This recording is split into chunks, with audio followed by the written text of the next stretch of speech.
A nombre del Centro Multimedia del Centro Nacional de las Artes, les queremos dar la más cordial bienvenida. Mi nombre es Luis Romero y coordino el Laboratorio de Realidad Virtual y Videojuegos del Centro Multimedia. En esta ocasión estamos muy contentos de presentarles a nuestro invitado especial, Ernesto Ríos Solís. Ernesto es especialista en diseño de juegos y nos estará platicando esta tarde sobre un tema muy relevante para el desarrollo de videojuegos, que es de la documentación en el proceso de diseño de juegos. Antes de hacer la presentación formal y ceder la palabra, me gustaría hablarles un poco sobre el contexto de esta participación. Esta charla se organiza como parte de las actividades del Laboratorio de Experimentación e Innovación con Videojuegos y Arte Interactivo, proyecto que nace en el 2014 con el objetivo de impulsar el desarrollo de videojuegos innovadores que exploren nuevas posibilidades en términos de narrativa, estética, mecánicas de juego y tecnología. Este año el laboratorio adoptó una modalidad de cursos online donde los participantes desarrollan un videojuego experimental a través de ejercicios de diseño de juego, programación y creación de contenido.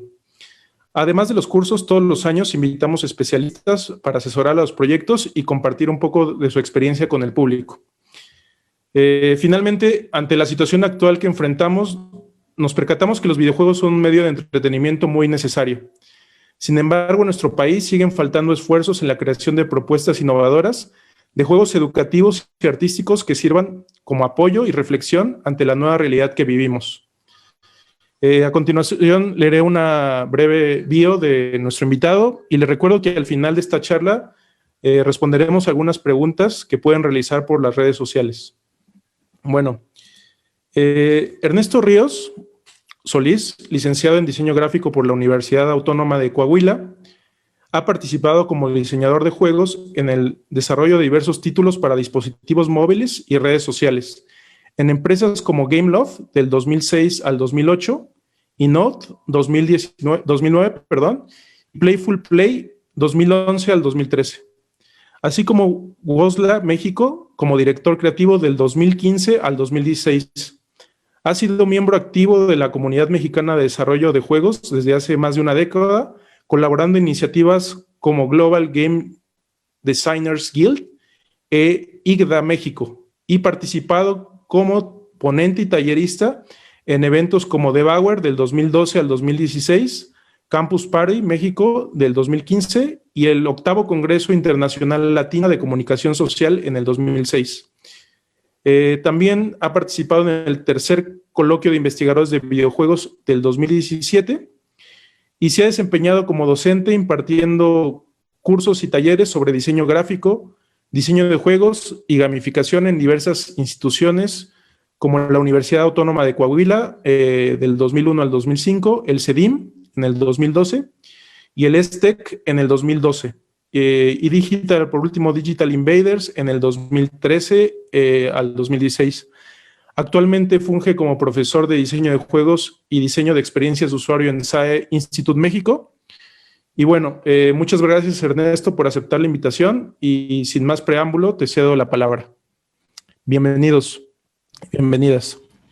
¿Qué tal? Buenas tardes, ¿cómo están todos? Espero que estén muy bien y pues gracias por estar aquí atendiendo esta charla. Voy a compartirles la pantalla para que podamos pasar a la presentación y ya sobre esa vamos dirigiendo la sesión.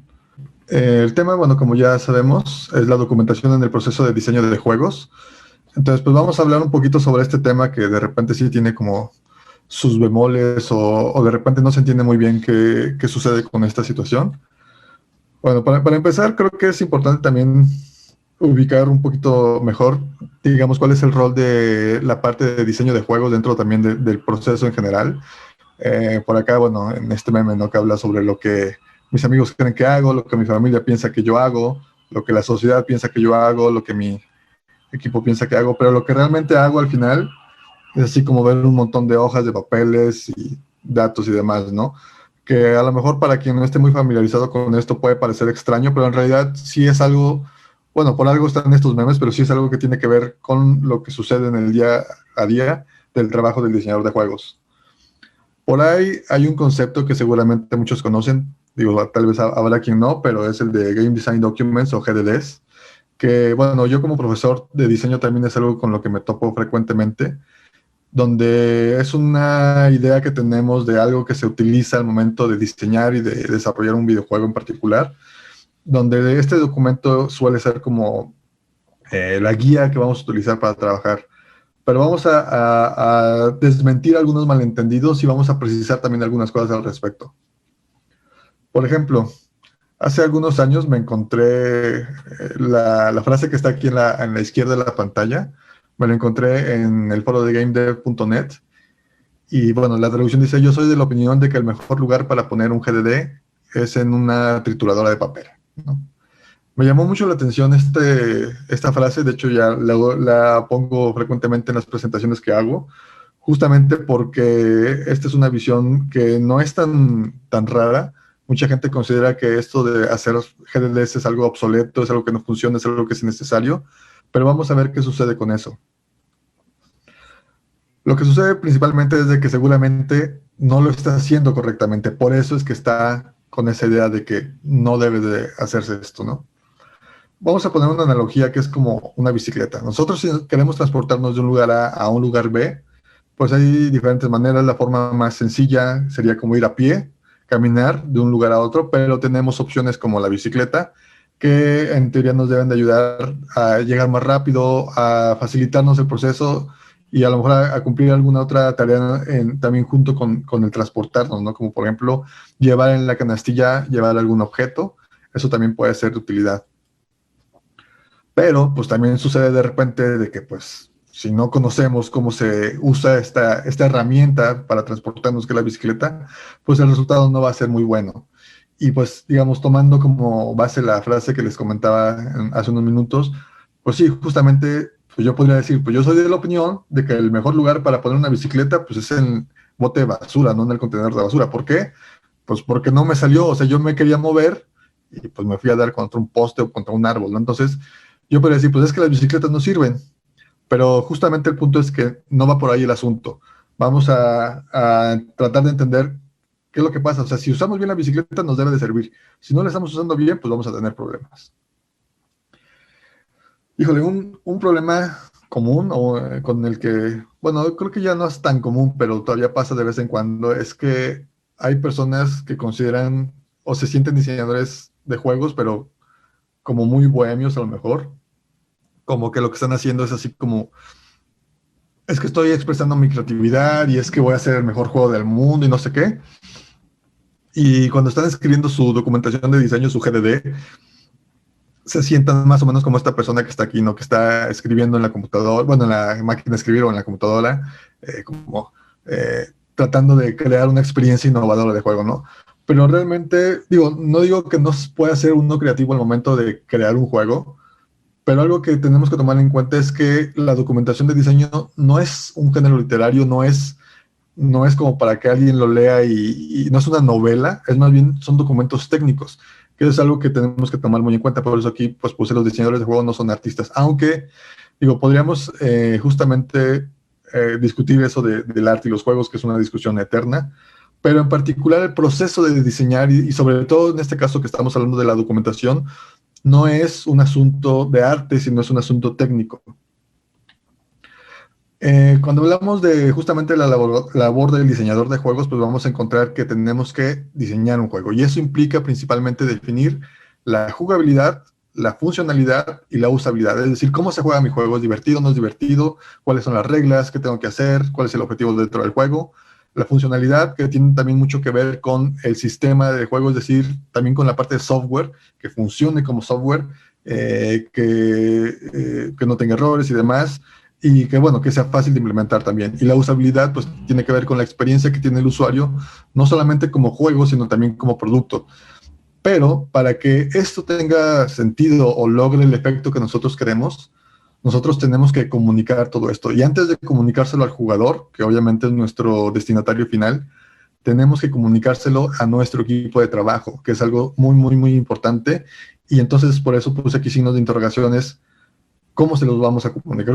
¿Cómo vamos a comunicarle esta jugabilidad que yo estoy planteando, esta funcionalidad y esta usabilidad? Porque puede darse el caso, se da con más frecuencia de lo que uno cree, de que a lo mejor yo puedo tener la mejor idea del mejor juego, el concepto más revolucionario, lo que sea, pero si no logramos transmitírselo al resto del equipo, no sirve de nada.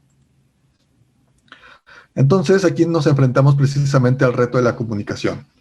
Entre más grande es un proyecto, más información se genera y el desafío de comunicarse se incrementa, que también aquí es un punto muy importante que tiene que ver con la forma en la cual hay que llevar la documentación, porque lo que sucede muchas veces es que a veces no funciona porque estamos eligiendo mal la forma de documentar. Entonces hay que entender que cuando tenemos un equipo pequeño, a lo mejor la necesidad de documentar no es la misma que cuando tenemos un equipo grande. También igual la frase que estaba al principio, más atrás en la presentación, que hablaba sobre que no son necesarios o que son inútiles los documentos de diseño, también puede ir mucho en ese sentido. Tampoco se trata de burocratizar el proceso de diseño más de lo necesario, sino justamente también hay que saber qué tanto necesitamos documentar, y esa es una parte muy importante. Si son 2 personas, pues es muy fácil ponerse de acuerdo de que vamos a poner eso en el juego o vamos a quitarle esto al juego, pero si empezamos a tener más integrantes en el equipo, la comunicación se vuelve más compleja. Si de repente en lugar de yo y fulanito nos ponemos de acuerdo para poner algo, a lo mejor ya somos 4, y uno de los 4 no estaba cuando nos pusimos de acuerdo y después hay que decírselo, pero cuando se lo decimos a lo mejor se nos pasó de decirle algo más. Entonces empieza a ser más compleja la comunicación y nuestras necesidades cambian. Por ahí, además, pues también hay que tomar en cuenta otras cosas. Por ejemplo, ¿qué es lo que va a pasar con ese diseño, con ese concepto? Por ejemplo, el principal reto al momento de diseñar, que muchos, justamente también creo que es el problema con lo que les decía de los que creen que es un proceso creativo el hacer documentación de diseño. El asunto es de que no solamente hay que resolver esa parte, sí es importante, pero también hay que resolver la parte de la viabilidad. Es decir, tenemos que hacer algo que se pueda hacer, o sea, un juego que se pueda hacer por nuestro equipo, y tenemos que comunicárselo a nuestro equipo eficientemente, o sea, que todos entiendan lo mismo. Además de que también, bueno, como está en la imagen a la derecha, de repente pasa eso de que a lo mejor yo puedo tener un concepto, pero va a haber quien le esté metiendo mano, y al final el producto que vamos a tener no va a ser exactamente lo que vamos a tener contemplado de inicio. Si nosotros no tenemos una idea clara de inicio, esto va a desordenarse muy fácilmente. Entonces tenemos justamente que aun cuando sepamos que va a haber cambios, porque siempre los hay, tenemos que tratar de tener algo lo más conciso posible desde el inicio, para que después estos cambios surjan o se puedan hacer de la manera más ordenada posible. Siempre hay un grado de caos en el proceso de desarrollo y en el proceso de diseño, pero la idea es como tenerlo en un nivel aceptable, que no se nos desborde. Y bueno, en este caso también por eso aquí puse lo más importante no es el qué, sino el cómo. O sea, a veces no es tan importante el qué vamos a hacer, sino el cómo le vamos a hacer para que esto se pueda hacer adecuadamente. Por ahí también de repente nos pasa mucho esto, de que a lo mejor uno como diseñador quiere o tiene en mente algo, pero pues al final el resultado es otro, ¿no? Y uno a lo mejor dice, bueno, es que el programador se puso de necio e hizo lo que quiso, pero a lo mejor el necio no necesariamente es el programador, a lo mejor el necio también fue el diseñador, y el diseñador no supo transmitirle correctamente al resto del equipo, en este caso el programador, qué es lo que se necesitaba hacer. Entonces tenemos que tomar también nosotros la responsabilidad, porque la responsabilidad de comunicación va en gran medida como parte del trabajo del diseñador de juegos. Y también aquí hay que hacer esta anotación de que la planificación y el diseño van muy de la mano, aunque el diseñador de juegos, sobre todo hablando de equipos medianos y grandes, regularmente no es quien está dirigiendo el proyecto, porque regularmente esa labor la va a tener un productor, un project manager. Sí es importante que nosotros estemos cerca de ese proceso, porque vamos a estar afectando mutuamente lo que va a pasar, ¿no? O sea, yo no puedo diseñar o no puedo plantear o proponer alguna característica de un juego solo porque se me ocurrió, sino que tengo que contemplar quién es mi equipo de trabajo, qué características tienen, qué saben hacer, qué no saben hacer. O sea, si yo tengo así al mejor ilustrador de México trabajando en mi juego, pues lo más conveniente es pues buscar hacer un tipo de juego que pueda explotar o que me permita explotar esa habilidad, ese recurso que tenemos, en lugar de decir, pues vamos a hacer un juego que sea completamente en 3D, ¿no? O un juego que sea con gráficos abstractos. Se podría, pero pues a lo mejor no es la mejor opción. Entonces tenemos que lograr que todo el equipo esté en la misma sintonía e ir en la misma dirección para trabajar de manera ágil y coordinada. Por ahí puse unos kanjis que se leen kikaku, que esto es un término que se usa en japonés para un puesto que es muy común en Oriente, bueno, en Japón en particular, y no es común en Occidente, que es el planner. que en algunos lados lo traducen como diseñador de juegos, aunque no es exactamente eso. De hecho, varía también las funciones que tiene un planner de una empresa a otra. En algunos casos sí está más orientado a la parte de diseño, pero también está muy orientado a la parte de la producción. Es decir, se llama planner porque justamente es el que planea qué se tiene que hacer. Entonces puede ser como muy administrativo desde el punto de vista de que, pues, quién va a hacer esto, cuánto tiempo se van a tardar, qué recursos vamos a necesitar, pero pues también es desde el punto de vista creativo, ¿no? Entonces es como un puesto un tanto híbrido y que a la vez cada empresa lo maneja a su manera. Entonces también lo quise mencionar aquí porque justamente va con esto de la parte de la planificación y el diseño, como van muy de la mano. Por ahí otra cosa que también es importante destacar y que es algo que pasa, como les decía, muy seguido. No, parece que no pasara, que no es cierto, sobre todo para la gente que no está muy metida en esto, pero luego sucede que cada quien en el equipo está haciendo un juego distinto. ¿Por qué? Porque no se logró comunicar la idea correctamente o no se logró transmitir la información.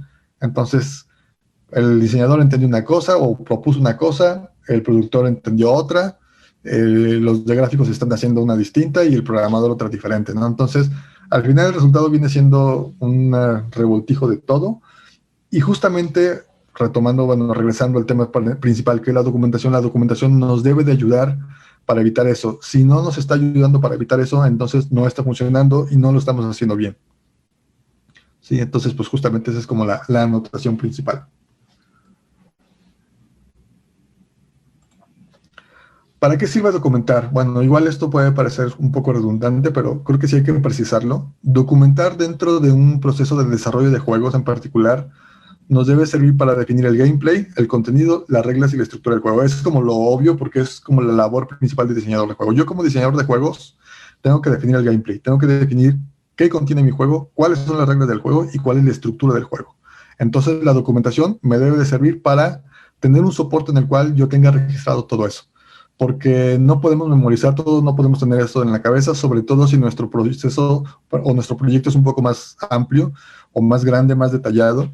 Si, por ejemplo, yo tengo los stats de 10 personajes y cuánto tienen de HP, cuánto tienen de, no sé, de evasión, cuánto tienen de fuerza, lo que sea, yo no lo voy a poder memorizar o voy a estar propenso a que de repente me equivoque, los confunda. Entonces, pues, ¿cuál es la forma de evitarlo? Pues simplemente teniéndolo registrado en algún lado. Entonces, definir todo este tipo de cosas y tenerlo registrado es una de las partes principales de la documentación. Pero también, a su vez, esta documentación nos va a servir para otras cosas. Estas son algunas porque pueden servir para muchas más, como pues definir los alcances del proyecto. Es decir, yo a partir de un documento en el cual yo ya especifiqué todas las características y todas las funcionalidades que espero que tenga el juego ya cuando esté terminado, puedo definir, ok, cuánto nos va a tomar hacer esto, cuánto nos va a costar, quién lo va a hacer, y entonces ya podemos incluso establecer tiempos, establecer deadlines, establecer presupuestos, saber que necesitamos, si necesitamos otro programador, si necesitamos alguien de gráficos, alguien que sepa animación. Eso nos puede ayudar muchísimo.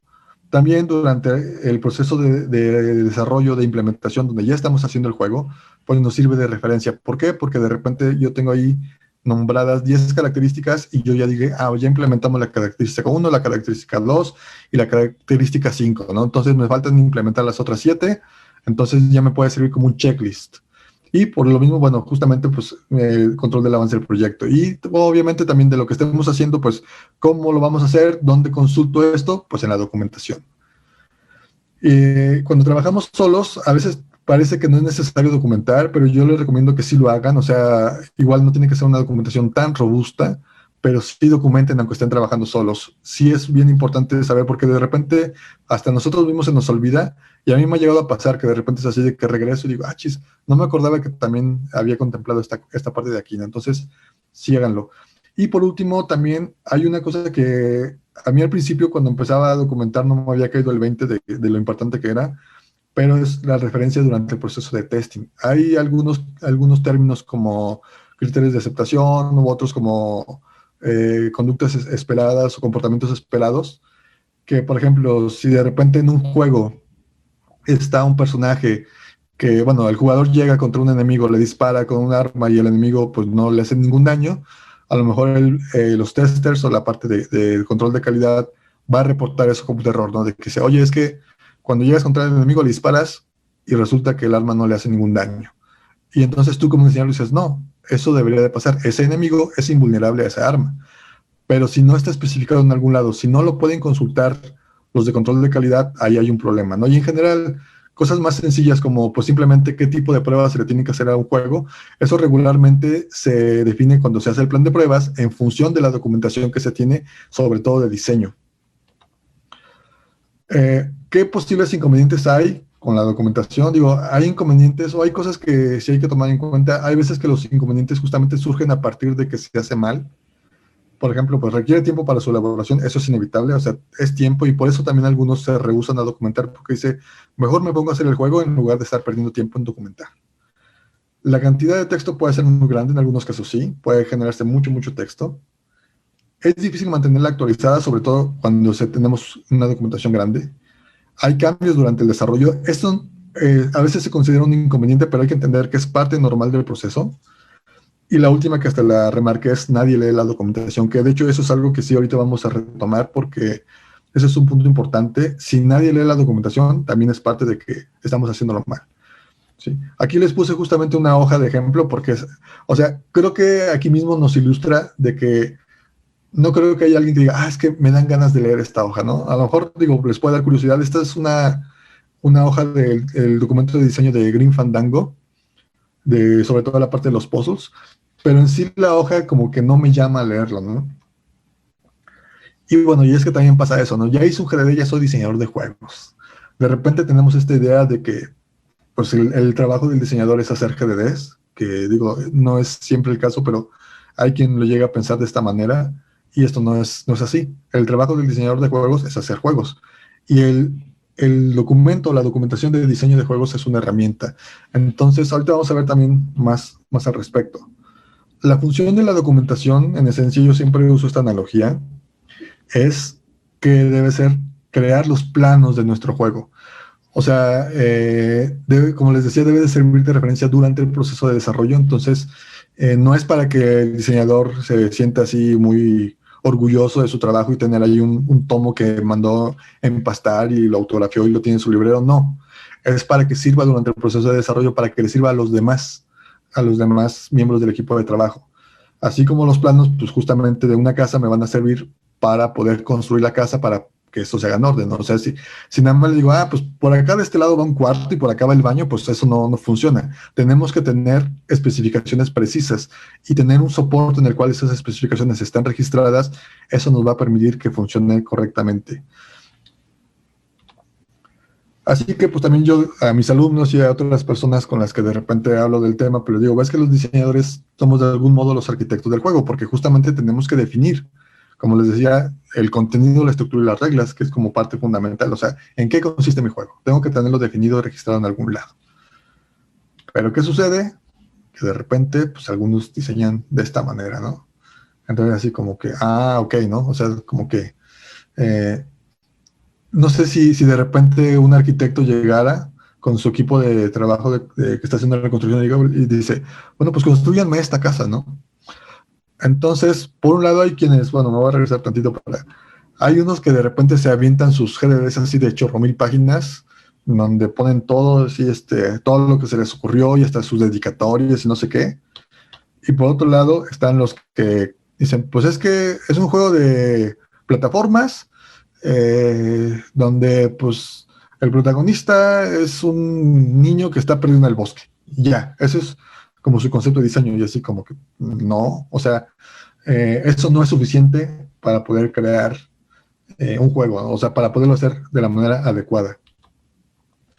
Por ahí, bueno, les recomiendo mucho, ahorita lo voy a mencionar más adelante otra vez, pero por ahí Stone Librande tiene diferentes pláticas sobre eso. Hay varias que son sobre lo mismo, tienen otras sobre otros temas, pero en particular habla sobre esta parte de la documentación.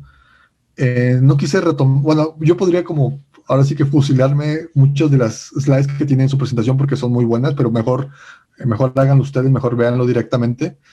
Pero quise tomar esta porque habla justamente sobre los tipos de documentación.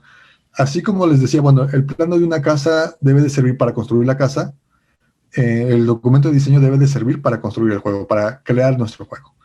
Aquí Stone Librande nos habla de diferentes tipos de documentación. ¿Por qué? Imagínense que yo, en lugar de hacer este plano de la casa, llego con un volumen así, con el maestro albañil, ¿no? Bueno, pues ya le tengo el documento de diseño de la casa, vamos a construir la casa, ¿no?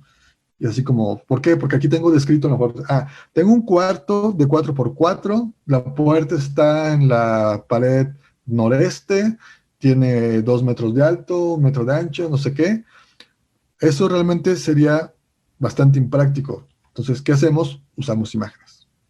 Entonces, Stone Librande justamente también habla mucho de eso, donde dice, es que nosotros como diseñadores tenemos que hacer documentación que se adecue también a lo que estamos haciendo.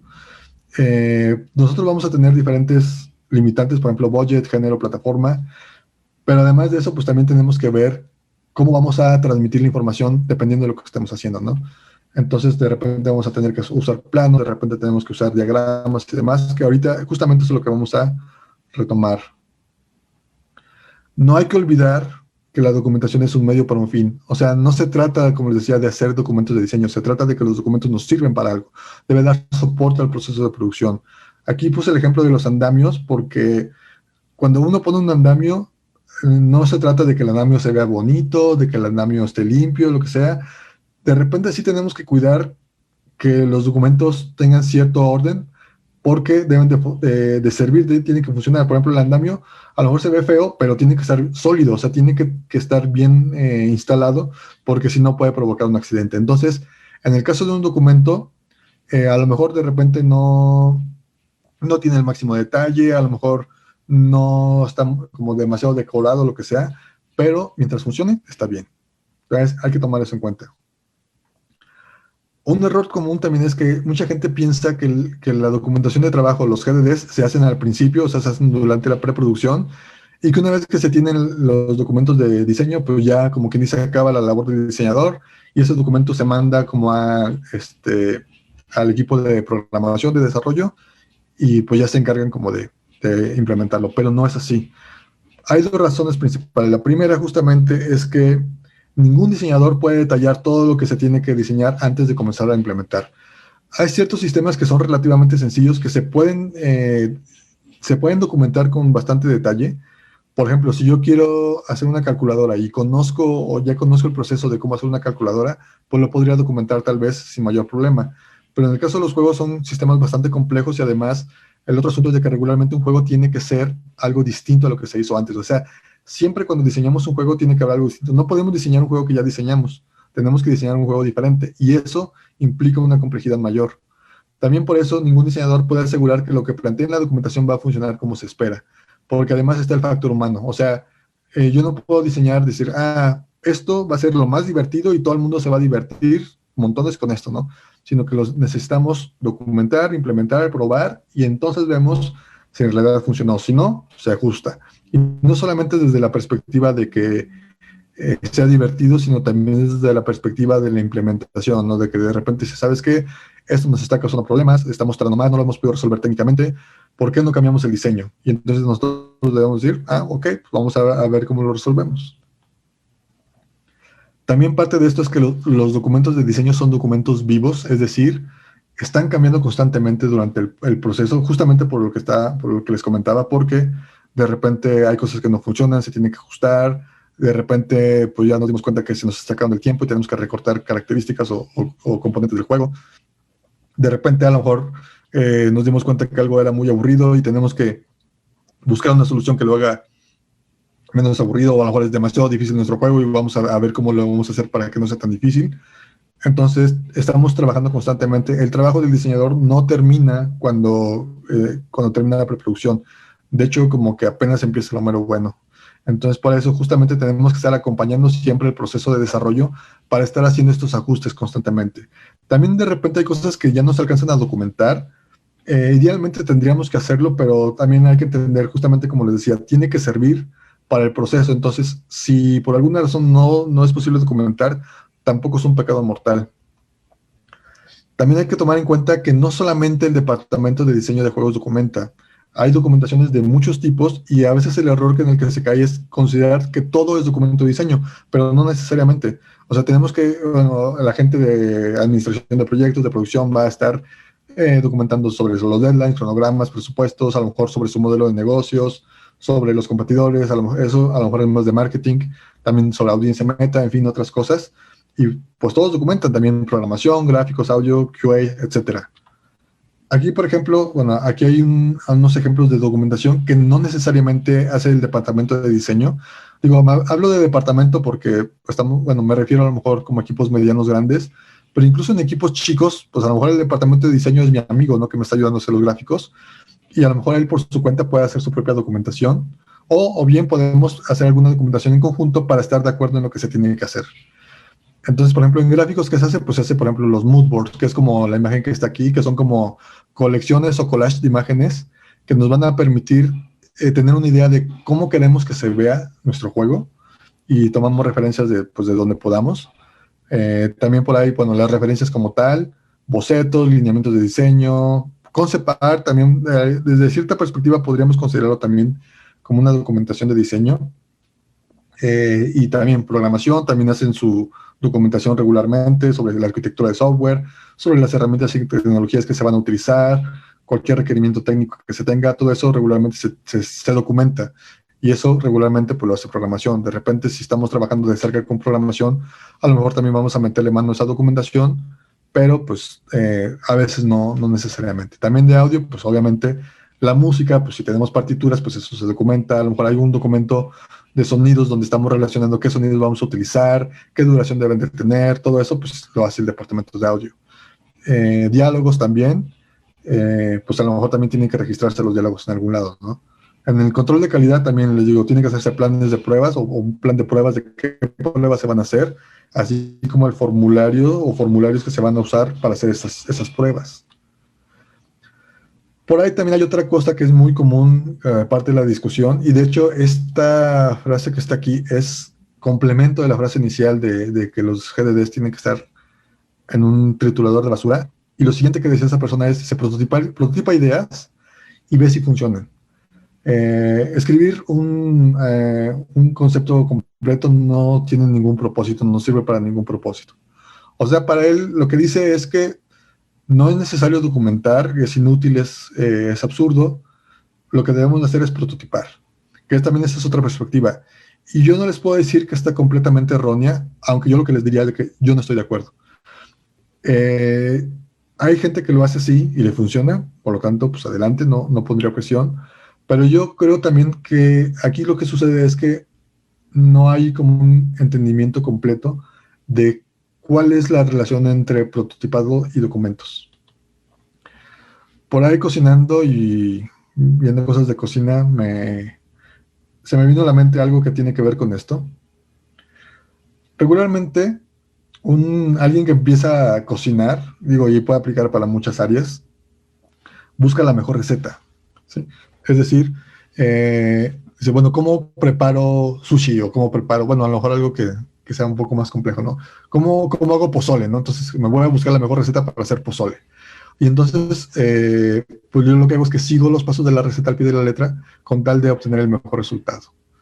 Alguien que ya tenga más experiencia, que digamos que ya tiene cierto expertise, a lo mejor dice, híjole, es que a esta receta le voy a poner ahora, no sé, tal condimento para que sepa mejor, o a lo mejor digo, este ingrediente no lo pude conseguir, pero yo sé que lo puedo sustituir con esta otra cosa, que es algo que a alguien que no conoce, a alguien que es novato, le cuesta mucho trabajo.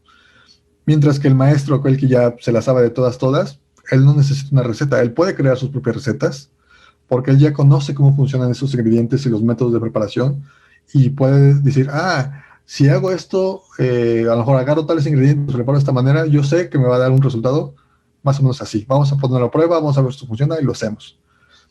¿Por qué les comento esto? Porque esto también pasa mucho en diseño de juegos.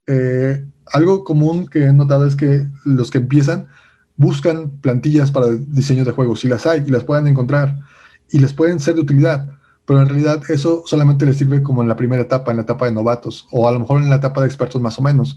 Pero personalmente yo, en la experiencia propia que tengo, yo usé plantillas un par de años y después me di cuenta que no me daban el ancho, básicamente. O sea que de repente había proyectos que tenían necesidades que no estaban contemplados en las plantillas, y entonces, ¿qué hago?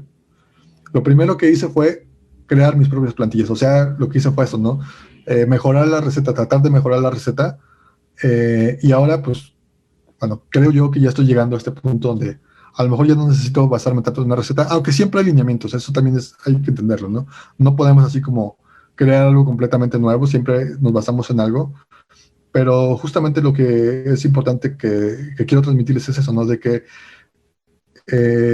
tenemos que ir superando estas cosas, porque a lo mejor en un principio nos pueden ser de utilidad, pero después nos damos cuenta que no debemos de sujetarnos a un sistema en particular.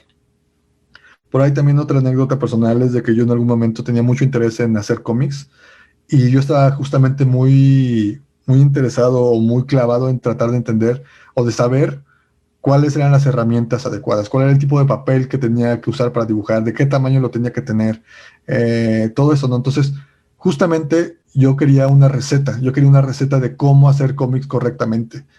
Y hablando con otras personas que ya tenían experiencia en el tema, de repente pues me daban respuestas así como bastante generales y así como, ¿y tú con qué pluma dibujas, no? O qué herramienta usas para intentar.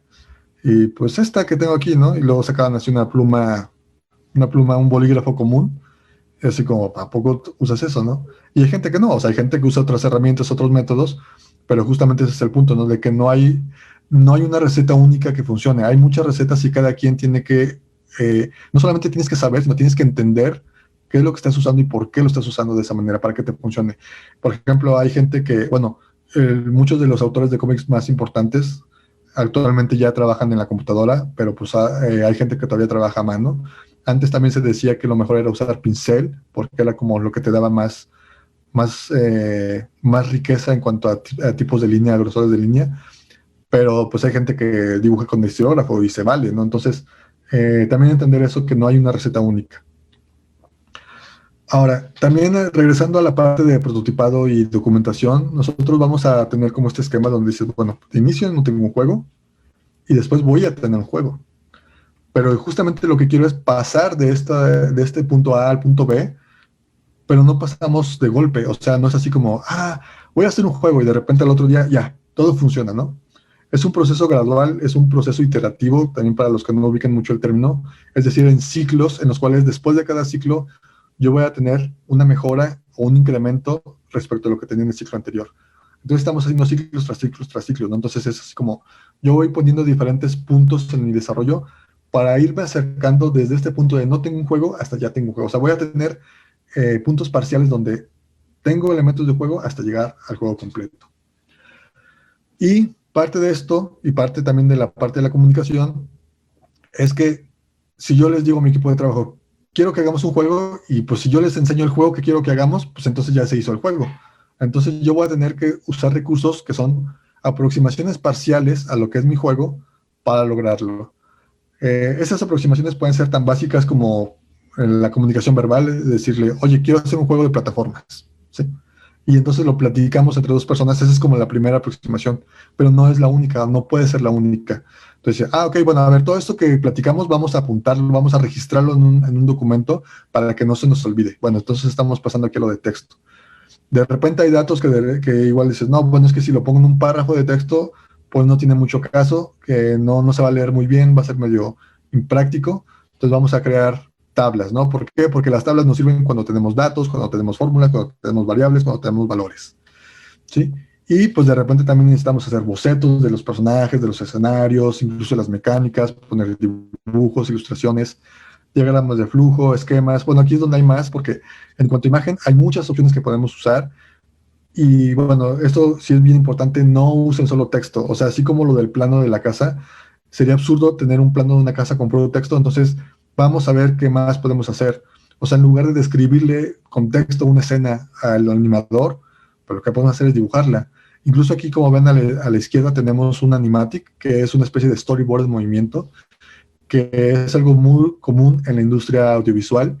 En juegos luego no se usa tanto, pero debería de usarse también, porque justamente es una forma de previsualizar estas secuencias con movimiento, porque esto nos va a permitir saber como los tiempos, movimientos de cámara, los ritmos que va a tener todo esto. Entonces sí es un recurso bien importante.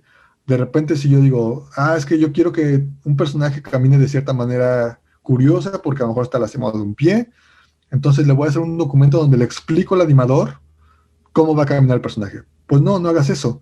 O O sea, en lugar de eso, grábate con tu celular y haz ese caminado que tú quieres que lo haga, ¿no? Es mucho más fácil para el animador verlo, entenderlo, e incluso lo puede usar de referencia al momento de hacer su trabajo, en lugar de que le des un texto donde le expliques eso. Y por último, la interacción. O sea, los videojuegos tienen de repente texto, tienen imagen estática, tienen imagen de movimiento, pero tienen interacción. De repente nosotros tenemos que hacer prototipos físicos para probar mecánicas, de repente también prototipos de navegación, sobre todo para experiencia de usuario, pero también de repente tenemos que llegar a la parte de prototipos digitales. Entonces, en realidad no está desvinculado la parte de documentación con la parte de prototipos. O sea, sí es cierto eso que algunos dicen de que mi documentación es mi prototipo, porque está la información, pero de repente tenemos que tener la información disponible en diferentes formatos para que sea accesible. O sea, a lo mejor si tenemos el prototipo donde tenemos como todos los componentes en físico, eso a lo mejor no me dice exactamente cómo se juega. Yo necesito una descripción textual de eso. Entonces, pues, lo que tenemos que hacer es que sea complementario. Igual, no eso tiene que hacerse necesariamente en este orden, pero sí son como de lo más sencillo a lo más complejo. Entonces, pues aquí lo puse, pero les digo, o sea, nosotros partimos de una idea, puede haber comunicación verbal, texto, tablas, imágenes 2D, imágenes 3D, movimiento e interacción, pero esto no necesariamente es en un orden lineal. O sea, de repente nosotros podemos empezar a tener como un prototipo en las primeras etapas de desarrollo, el cual también vamos a estar refinando, vamos a estar complementando.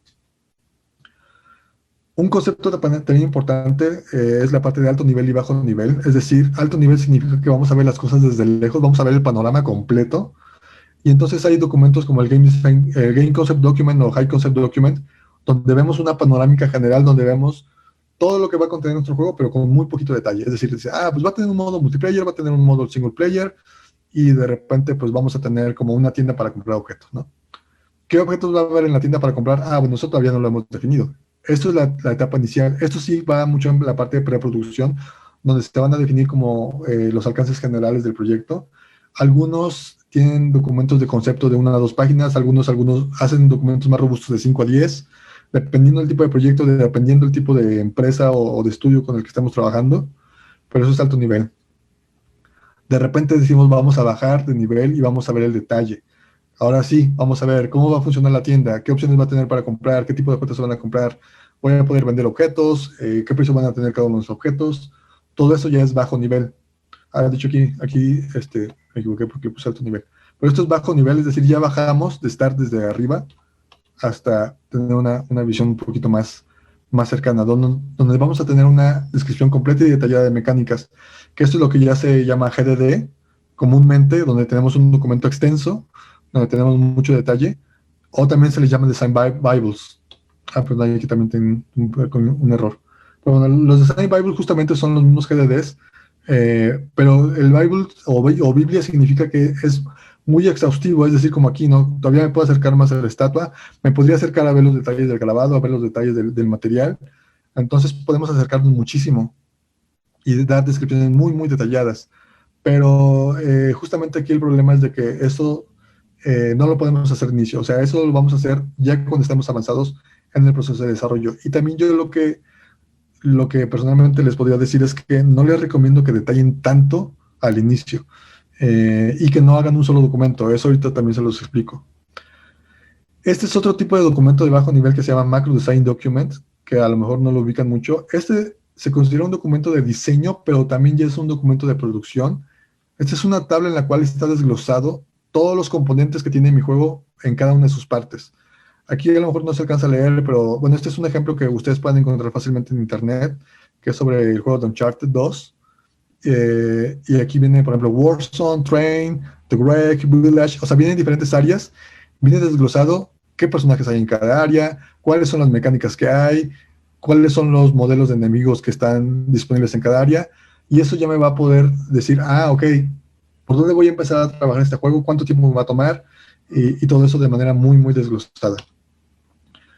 Otra cosa, cuando ya vamos a acercarnos a la parte final, es lo del sistema y el contenido. Una cosa es definir el sistema de juego, las mecánicas, las dinámicas, el core loop, el feature list, los controles y las acciones generales. Y la otra cosa es definir el contenido del juego, es decir, cuáles son los modos de juego, cuáles son los personajes, cuáles son los niveles, etcétera. Entonces yo regularmente sí procuro como mantenerlo separado. Primero definir todo el sistema de juego y puede ser un solo documento donde se define el sistema de juego, pero aparte va a estar la parte del contenido, de todo lo que va a llevar el juego. Y aquí, bueno, este es un ejemplo de un documento que hice ya hace años, donde justamente también ejemplificaba esta parte de los gráficos y el texto, donde la idea es como complementarlos para que no sea tan pesado también leer tanto texto. Las tablas también son maravillosas, yo amo hacer tablas. De repente también pueden ser complejas de leer y necesitan como algún apoyo textual, pero para tener ciertos valores, ciertas fórmulas, en Excel con las fórmulas podemos hacer cálculos, también es algo que podemos utilizar muchísimo. Diagramas de flujo, flowcharts, eso también, como diseñadores de juego, háganlo. Algunos hacen flowcharts, pero no lo consideran parte de su documentación. Sí es parte de su documentación, no lo olviden o no lo vean de esa manera, pero hay que hacerlos bien, porque sobre todo, bueno, como profesor me toca que pues, son chavos que apenas están aprendiendo el proceso y de repente entregan unos flowcharts que no tienen ni pies ni cabeza. Esta es como la fórmula común tradicional de hacer flowcharts, pero por acá hay flowcharts de pantallas, que estas se usan mucho para experiencia de usuario, o de repente también máquinas de estado, diagramas de máquinas de estado también pueden ser bastante útiles. Estos ya son a veces como más de bajo nivel, más para programación, o a veces los hacen los mismos programadores, o los podemos hacer en conjunto dependiendo de lo que necesitemos. Imágenes, diagramas, storyboards. Este lo vi, me encantó. O sea, es un pequeño documento donde explica los controles y el gameplay básico de este pequeño juego, pero de una manera muy visual, muy fácil de entender, y eso es lo que tenemos que hacer como diseñadores. Este es de un jueguito que a lo mejor alguien lo conoce, se llama Super Mario Bros. De ahí del 85. En este caso, esta documentación también servía para crear los gráficos porque estaba justamente, la cuadrícula nos permitía generar, o les permitía generar justamente los sprites. Entonces también por eso era muy importante hacerlo de esta manera. Este es un diseño de nivel, que también pues ya es algo como ya más detallado, donde pues este sí está a escala, tiene cierto tamaño, ciertos elementos. Aquí está la clave de qué es lo que está aquí en el gráfico de nivel. Entonces todo esto pues es también lo que tenemos que hacer. Por aquí también es de un juego que produjimos trabajando con Gameloft hace años se produjo. Entonces teníamos como diagramas de flujo, diagramas donde teníamos el comportamiento del CPU, diagramas de cómo se iba a ver la pantalla, y teníamos pues ya por aquí algunas pruebas de las interfaces. Por ejemplo, son fake screenshots. Este juego no existe. Estas son justamente imágenes de cómo queríamos que se viera el juego. Entonces, pues hay que crear las imágenes para ver y contemplar, por ejemplo, toda la información que va a llevar aquí. Pues tenemos que poner las piezas que se han capturado, cuál es el CPU, cuál es el jugador, qué movimiento sigue, cuál es el tiempo del juego. No sé, toda esta información es importante para saber dónde va a ir la información en la pantalla. Esto al igual es más como de diseño de interfaces y experiencia de usuario, pero también muchas veces como diseñadores de juego nos toca revisar esta parte. Alternativas de documentación. En lugar de hacer un documento enorme, ya voy terminando, en lugar de hacer un documento enorme donde tengamos toda la documentación o todo lo de documentación, sí es bueno también como contemplar otras opciones. También, por ejemplo, bueno, rápidamente me regreso, las tablas. No metan tablas en sus documentos de texto, y sobre todo si es mucha información. Mejor úsenlos en hojas de cálculo, porque es mucho más manejable y mucho más fácil de aumentar o de incrementar la información que se tiene ahí. Bueno, alternativas. Design wikis. Hay gente que diseña usando wikis, es decir, bueno, igual a lo mejor si alguien no sabe, Wikipedia se llama así porque funciona bajo el sistema wiki, es decir, un sistema de información en el cual los usuarios son capaces de modificar los documentos que consultan. Entonces esa también es una forma de hacerlo, porque además también permite la navegación entre ellos. O sea, todo está interconectado, que es también parte de lo que definen los wikis. Tienen la ventaja de que permiten la colaboración simultánea de todo el equipo. La información se maneja en bloques pequeños y digeribles. Se pueden vincular archivos, la mayoría integra buscadores y puede leerse desde el navegador. Pero requiere instalación, configuración, mantenimiento. A veces se puede desordenar el proceso de documentación, y sobre todo porque no se sabe exactamente cuánta documentación tienes o cuál es la extensión de tu documentación. Y si quieres imprimir algo, de repente no es muy amigable. Por ahí también Daniel Cook de Spryfox, él plantea este tipo de documentación que es hacer hacer una bitácora, design logs, que de hecho se pueden hacerlo con una plataforma de blog, donde van empezando con un documento de concepto de 12 a 10 páginas, algo pequeño, donde describan su juego de manera general, construyen un prototipo y después cada día van ustedes a manipular su prototipo para ver qué es lo que le falta, qué es lo que hay que corregir, qué es lo que hay que agregar, y se repite el proceso. Entonces todos los días estamos como trabajando en el prototipo, al final del día registramos una entrada en nuestro blog y así. Entonces se van acomodando de manera secuencial. Pero digo, esto pues está bien porque se enfoca en el prototipado y la iteración, la documentación no es compleja ni requiere herramientas muy específicas. La desventaja de este sistema es que los tiempos pueden salirse de control si no se cuida la cantidad de iteraciones o si no se trabaja con algún otro sistema complementario. La documentación no es muy robusta regularmente porque lo tenemos en forma de blog y a veces puede ser difícil de encontrar información porque justamente está de forma secuencial. Este es se me hace un muy buen recurso. El problema es de que no cualquiera lo puede usar bien. Es hacer One Page Designs. Esto lo propone Stanley Brande, que es el que les decía de las conferencias que pueden ver de la GDC, tiene varias conferencias o de otros lugares. Eso sí, apúntenlo, Stanley Brande. Él ahorita está en Riot Games y él propone hacer esto, o sea, una especie de infografía donde se va a mostrar como todo lo que es la información que quieres que tenga, no todo el juego, sino un módulo de tu juego, lo pones lo más detallado posible. Y la idea es de que todo el equipo lo pueda ver, esté pegado en tu área de trabajo y todo el mundo se pueda parar a consultarlo allí, ¿no? Incluso puedes llegar y de repente le puedes hacer correcciones en físico al documento, pero como les digo, la desventaja es de que requieren tiempo para su elaboración y no cualquiera tiene el conocimiento o la habilidad para mostrar la información de esta manera. Digo, eso se puede desarrollar, pero sí de repente al principio se nos puede hacer bastante complicado hacer este tipo de cosas. Y bueno, aquí Machinations, este lo dejé incompleto porque, de hecho, esto ya estamos entrando en otro tema. Machination es un sistema de diagramación que nos permite diagramar sistemas de juego.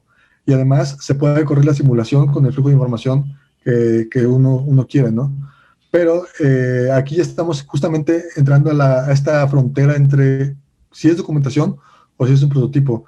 Les encargo que consulten Diagram Based Machination. De hecho, pueden entrar a machinations.io, donde ya está la nueva versión de Machination. Esta imagen, de hecho, es de la versión anterior que corrió en Flash. Hay un libro que se llama Game Mechanics Advanced Game Design, ahorita se me fue el autor, pero igual se los comparto después.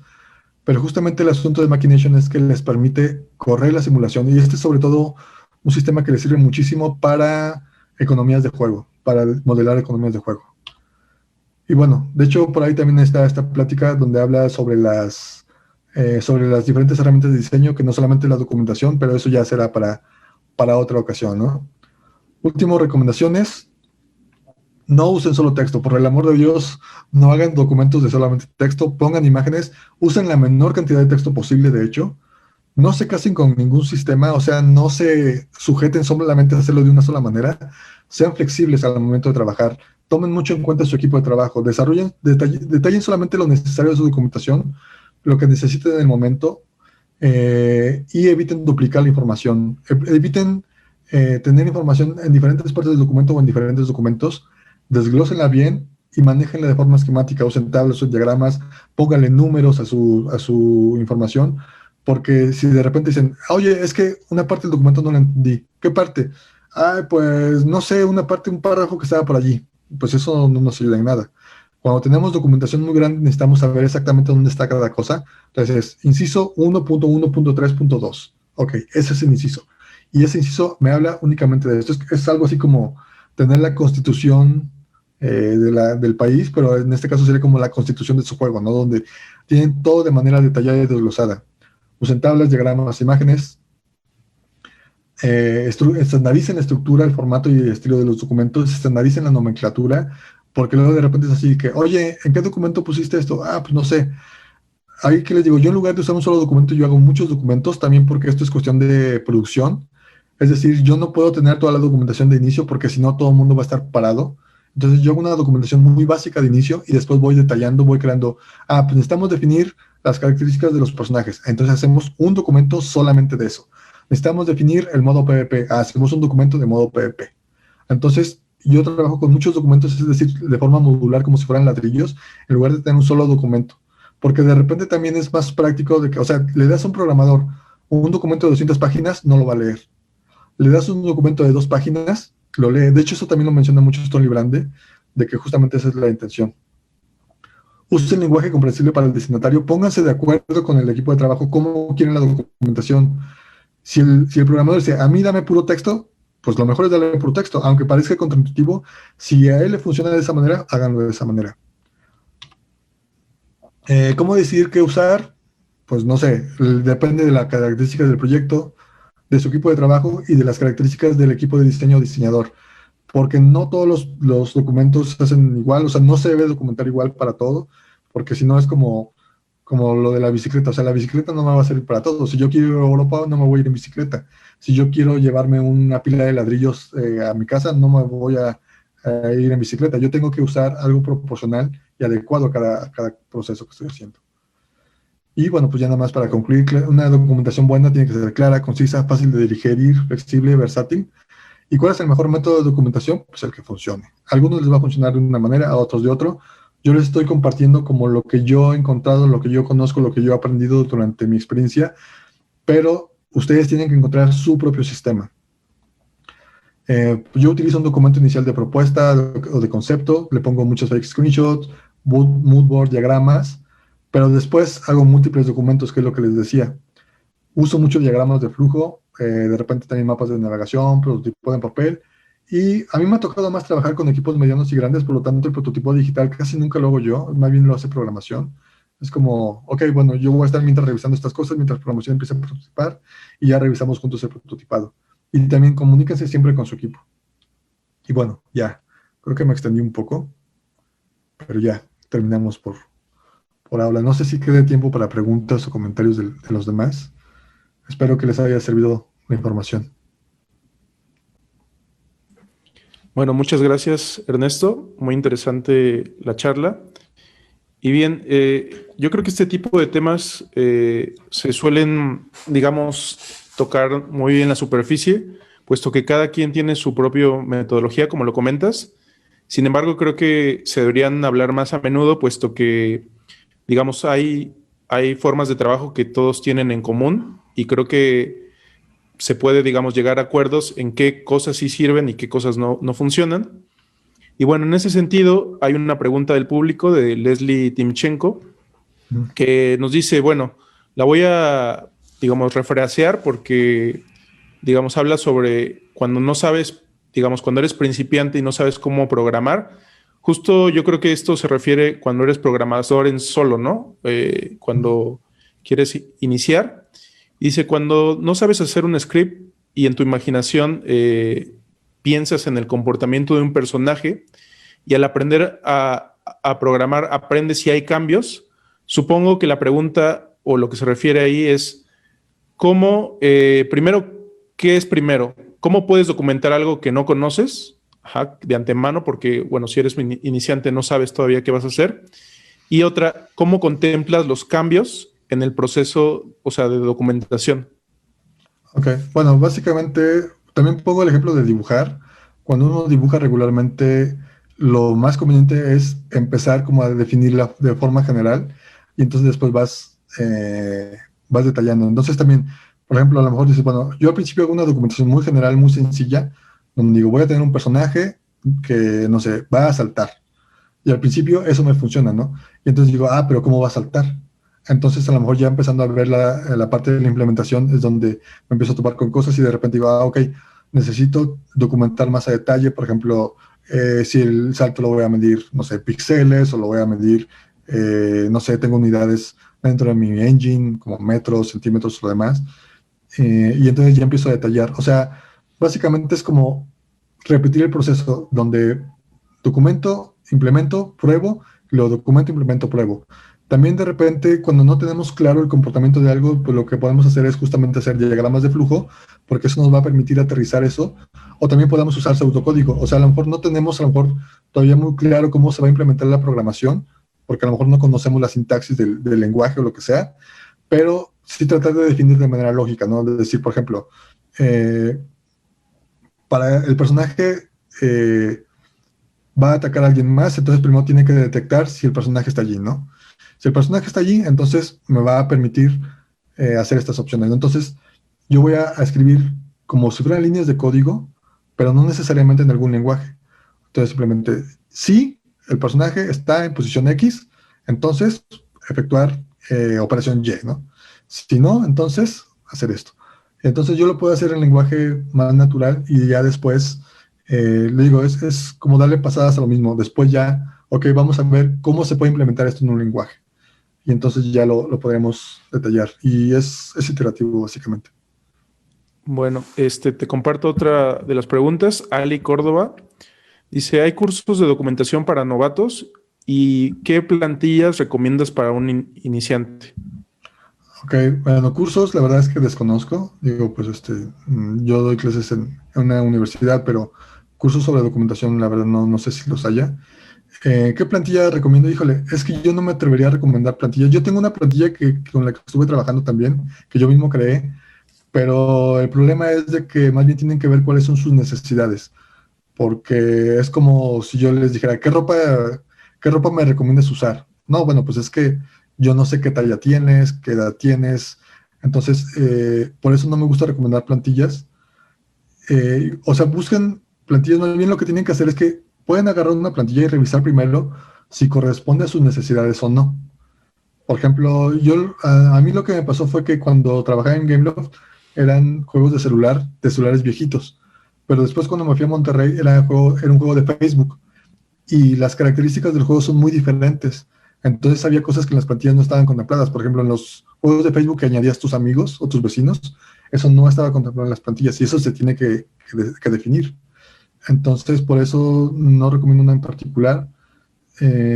Igual si quieren, anoten mi correo, igual escríbanme y yo ya les puedo mandar por correo igual la que yo tengo, que es la que yo desarrollé, que está basada mucho en el concepto que tiene Tracy Fullerton de Game Design Workshop, porque maneja lo de los elementos formales del juego, entonces me basé un poco en eso para tener como una idea general. Y de ahí en fuera, pues hay unas que están más o menos, igual se las puedo compartir, pero no sé. Sí tengo mis reservas en cuanto a eso. Bueno, otra pregunta. Juan Carlos 5. Ya que terminas un juego, esta se sale un poco del contexto, pero quizá la podamos ligar de alguna manera, Sí, porque dice, ya que terminas un juego, ¿qué hay que hacer para venderlo o promocionarlo o para algún patrocinio? ok, Eh, bueno. se Perdón. sale, se sale bastante del contexto, pero bueno, creo que Sí, como diseñador, como decías, la tarea no termina, digamos, al terminar el concepto, sino que continúa, ¿no? Y entonces, como claro. diseñador de juego, digamos, ¿cuál es tu papel ya a la hora de promocionar o vender un juego? Bueno, ahí lo que le diría es de que ya te tardaste, porque en realidad la forma de cómo se va a comercializar o promocionar el juego, eso sí tiene que ver incluso antes de empezar el desarrollo.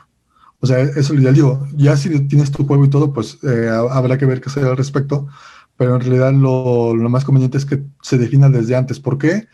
Porque no es lo mismo trabajar para una plataforma que para otra, cuál va a ser tu modelo de monetización o modelo de negocio, todo eso regularmente se define antes, o sea, no es nada recomendable hacer un juego y hasta el final ver, pues ahora qué hago con él, ¿no? Ahí lo que tendrías que hacer es buscar como un nicho, o sea, quién va, o sea, supongo que lo tienes desarrollado o lo tendrías por alguna plataforma en particular, y ahí lo que tienes que ver es quiénes son tus jugadores potenciales. Y entonces perdón, en función de eso, pues ya podría definirse, ¿no? Entonces, pues ver si es un juego de PC, cuáles son las plataformas de PC donde lo puedes comercializar. A lo mejor lo que te puede servir es buscar un publisher que justamente te ayude a promocionar y a distribuir tu juego. Y bueno, hay diferentes tipos de publishers. Si ya tienes tu juego terminado, pues entonces alguien que se dedique solamente a la comercialización puede ser alguien, algo que te pueda servir. Pero sí, buscar publishers, eso podría ser como la respuesta en este caso. Pero sí, en general, también para las demás personas, no dejen hasta el final eso. O sea, de hecho, regularmente el diseñador de juegos, cuando empieza su trabajo, eso ya está definido porque regularmente lo define la parte de producción. O sea, producción dice, tenemos que hacer un juego que se vende en esta plataforma, de esta manera, que va a este público. Entonces, como diseñadores, hazte un juego que cubra justamente ese nicho. Entonces va por ahí mi respuesta. Muy bien. Y bueno, voy a hacer otra vez énfasis en los principiantes, o bueno, en los que nos tratamos de adentrar a este mundo de desarrollo, porque a veces, digamos, tú como persona que quieres empezar, no tienes claro si quieres diseñar o quieres programar o quieres dibujar. Y entonces, ¿qué recomendación le harías a alguien que le gustan los videojuegos y no sabe en qué, digamos, en qué área colocarse? Y cómo empezar a relacionarse, digamos, con otros perfiles si yo quiero hacer un videojuego. Bueno, ok, respondiendo a la primera pregunta, la respuesta más obvia es inténtalo. O sea, prueba las diferentes áreas para que pues te sientas cómodo o justamente veas qué tan cómodo te sientes, qué tanta facilidad tienes para hacer una cosa u otra. Digo, también si tienes ya alguna experiencia previa como diseñador, como no necesariamente de juegos, pero a lo mejor eso también te puede dar una guía. Pero si no tienes idea así en absoluto, la recomendación sería prueba. O sea, intenta diseñar, intenta programar, intenta hacer gráficos, audio, lo que tú consideres. Y entonces ya sobre eso dices, esto sí me gustó, lo puedo hacer, me sale bien. Y cómo contactar, bueno, pues la recomendación general sería acudir a eventos. Bueno, ahorita por la pandemia, pues muchos de los eventos, la mayoría se están haciendo de manera remota, pero justamente agrega gente en tus redes sociales, gente que se dedica al desarrollo de juegos, contáctalos porque regularmente la mayoría son muy accesibles, o sea, la mayoría de las personas están dispuestos a ayudar, a echarte la mano, y entonces de repente pues ya tú puedes encontrar como gente que está interesada en lo mismo, te pueden recomendar grupos, a lo mejor de Discord, de Facebook. En Facebook hay un par de grupos, bueno, hay varios grupos, más de un par, que hay gente que está interesada en el desarrollo de juegos, entonces puedes buscarlos y puede ser, o sea, busca desarrollo de juegos, por ahí están Cara Oculta, está Big Mini Mentor, creo, hay un juego, bueno, de hecho hay un juego un grupo de desarrollo de diseño de juegos en español, busca diseño de juegos en español y por ahí está, es un grupo de Facebook que abrimos hace algún tiempo y también puede ser una forma como de empezar a contactar gente. Y bueno, yo creo que con esta pregunta cerraríamos. Y más que preguntes, un comentario y tu visión acerca del diseño de juegos, ¿no?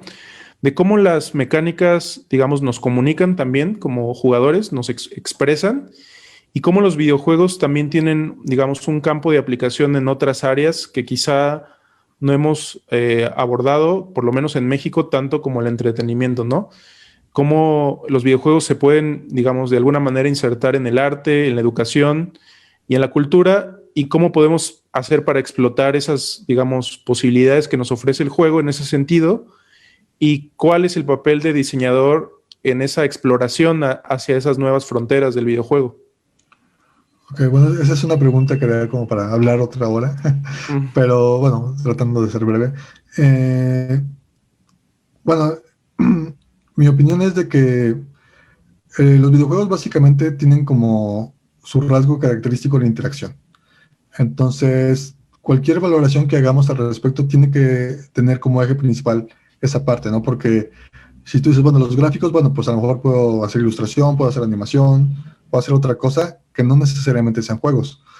Pero justamente la parte de las mecánicas sí justamente es lo que tiene que definir exactamente qué consiste eh, esa, pues esa experiencia, ¿no? Esa experiencia que nosotros queremos construir.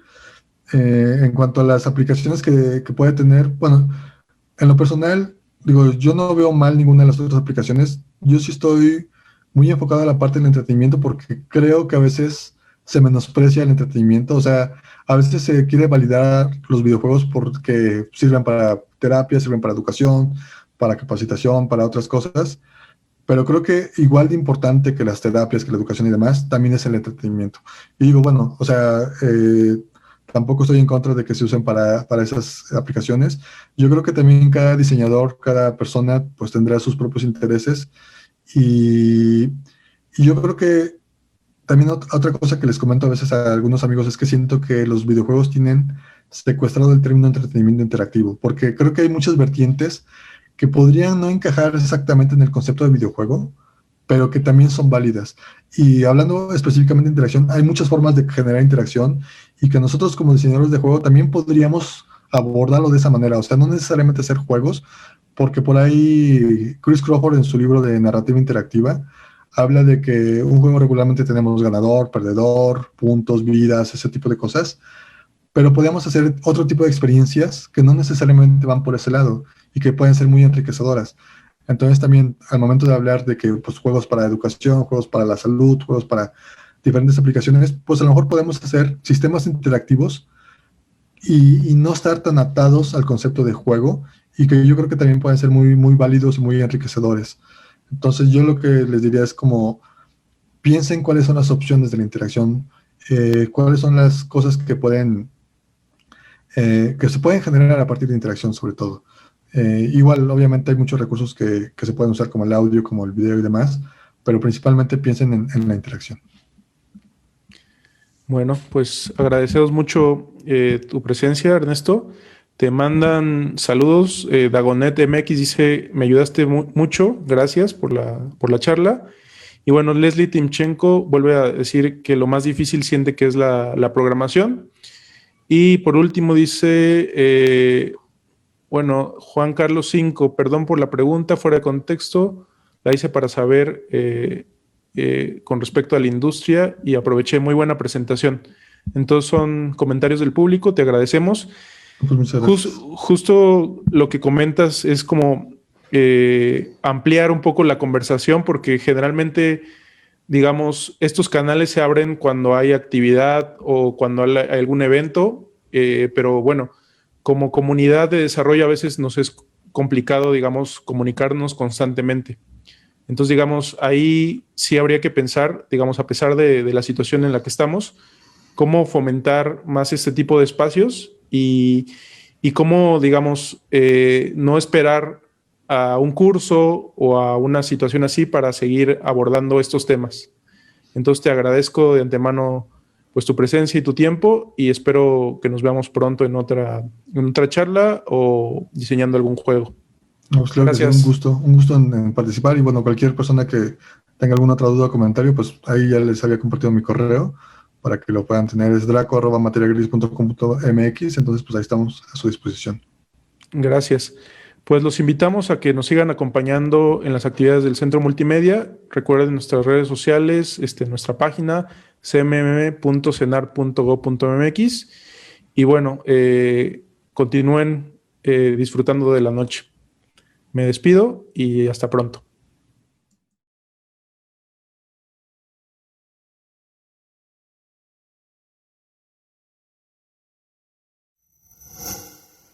Gobierno de México.